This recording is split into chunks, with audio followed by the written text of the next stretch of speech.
Más controversiales del acuerdo de paz fue la creación de un sistema de justicia transicional que lograra al mismo tiempo dar justicia y satisfacer los derechos de las víctimas, pero de una manera que fuera compatible con una paz negociada. Y eso finalmente se logró con el acuerdo que estableció un sistema integral de garantía de los derechos de las víctimas o un sistema integral u holístico de justicia transicional.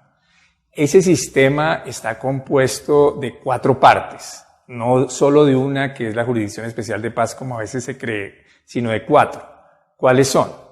De un lado, un mecanismo humanitario, la unidad de búsqueda de personas declaradas desaparecidas, que lo que busca esencialmente es esclarecer la suerte de estas personas, que es algo fundamental para las familias que viven aún en la angustia de qué sucedió con sus seres queridos.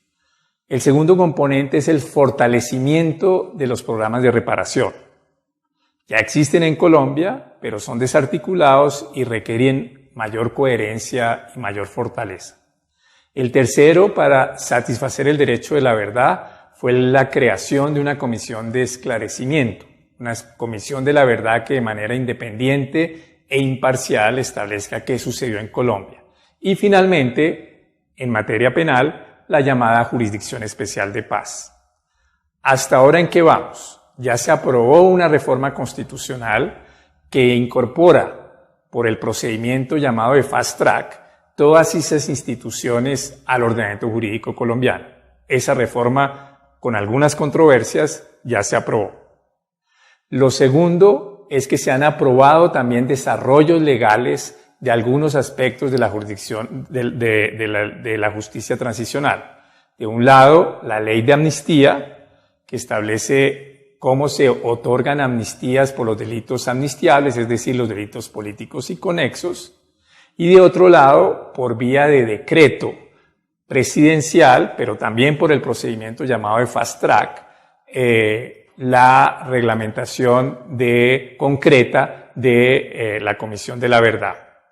Y se está preparando la ley estatutaria que concretará los aspectos de la JEP que no fueron desarrollados en la reforma constitucional.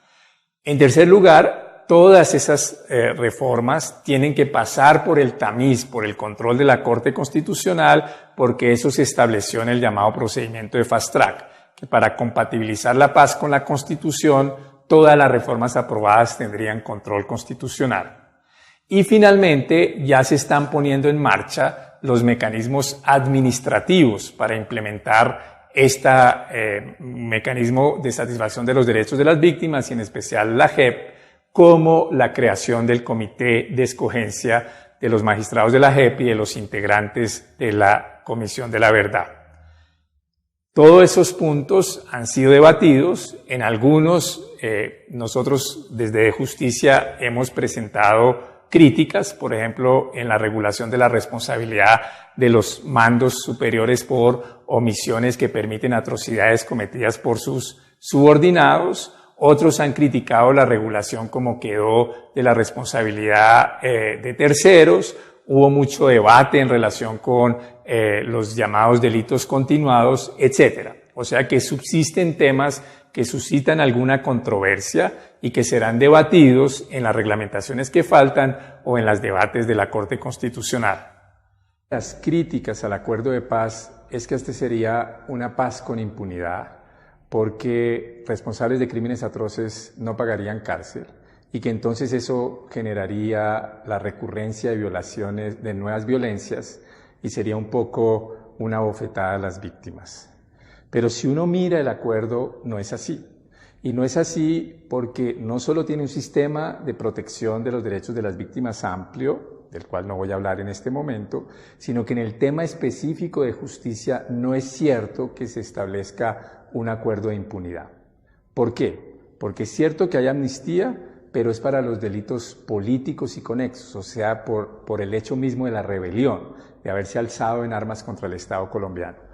Pero por los crímenes atroces que hayan cometido las FARC, u otros actores en el conflicto, como secuestros, desapariciones, asesinatos, violencia sexual, no hay amnistía.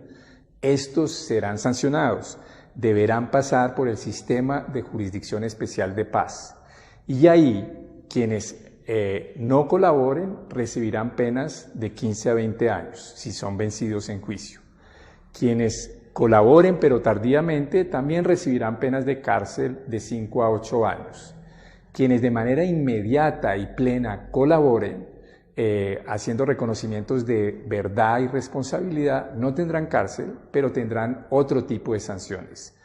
Restricciones efectivas de la libertad de 5 a 8 años para que se desarrollen labores que implican sanciones restauradoras como desminados, como construcción de obras en favor de las víctimas, etc. La gran crítica es entonces que este grupo de personas que colaboran plenamente con el sistema no vayan a la cárcel. Pero eso implica varias preguntas. ¿Viola eso el derecho internacional? Claramente creo que no, porque el derecho internacional exige que haya justicia, pero los estados tienen un margen de apreciación para determinar las penas que imponen a estos comportamientos. Y en todo caso, los que defienden que haya cárcel, defienden una cárcel reducida, o sea, no están defendiendo que haya proporcionalidad en la pena. Ellos mismos admiten que sería suficiente penas de 5 a 8 años de cárcel. Luego no estamos discutiendo entre quienes defienden una paz con justicia y quienes supuestamente defenderían una paz con impunidad, sino lo que se está discutiendo es el grado de justicia y el tipo de justicia. Y ellos prefieren una justicia con cárcel, y podría haber razones para eso, pero no pueden decir que lo otro no es una forma de justicia. Entonces la pregunta que uno debe hacerse es, ¿está uno dispuesto a poner en peligro el logro de la paz simplemente porque no hay cárcel cuando hay otro tipo de sanción que es una sanción suficientemente robusta y digna si se ejecuta de buena manera? Y es esperable que así sea, porque la labor de supervisión de la determinación de la manera concreta como se ejecutarán esas penas corresponderá a una jurisdicción especial de paz que estará conformada por magistrados que serán independientes e imparciales.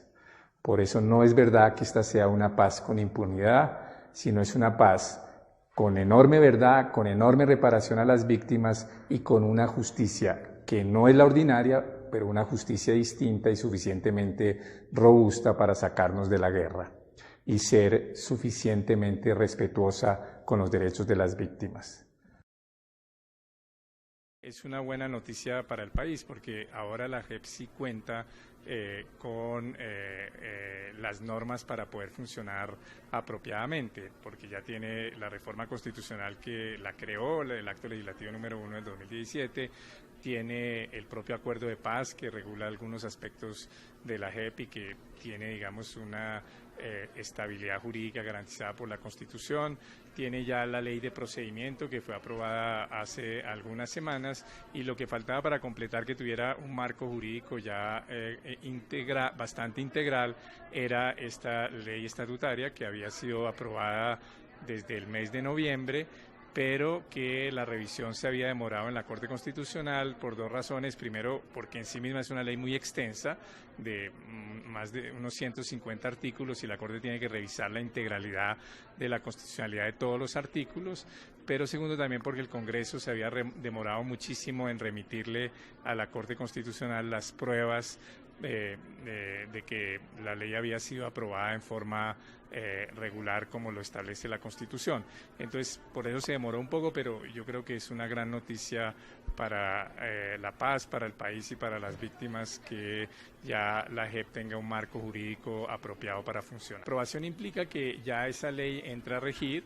El presidente la deberá sancionar en los próximos días y ahí había algunos puntos que eran necesarios para la actuación de la JEP. Por ejemplo, el punto relativo a los criterios de selección de los casos, en qué casos se va a concentrar la JEP y en cuáles no, que es un tema difícil, complejo y que solo podía estar definido en la ley estatutaria. La ley estatutaria también reafirma ciertos aspectos de la organización institucional de la JEP, de sus formas de gobierno, entonces eran elementos que eran necesarios para que la JEP pudiera funcionar adecuadamente.